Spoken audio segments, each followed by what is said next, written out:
So the onion family is one of the last of the families that we're going to be looking at. And this one is a very important family. In fact, the onion family, every cuisine and culture uses onions in their cooking. So we need to have our children happy to eat plants in the onion family. And the reason why often we don't is because of the sulfur. So onions have that very distinctive aroma, and of course no more so than, say, the garlic.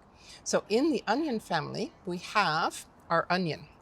And our onion is one of those ones where we might plant the seed in the ground and we think that it's a root, but really it's a top type of vegetable.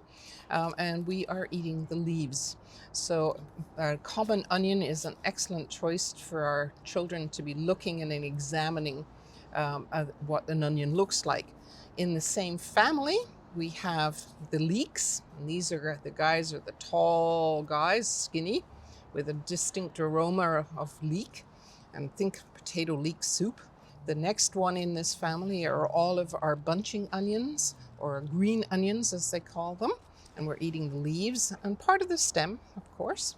And then the big one in this onion family is our garlic, and garlic has grown all the way around the world, and we are still eating the leaves, because when we take apart a garlic, these are leaves with a tiny little stem and root down here. So we're eating primarily leaves in our onion family.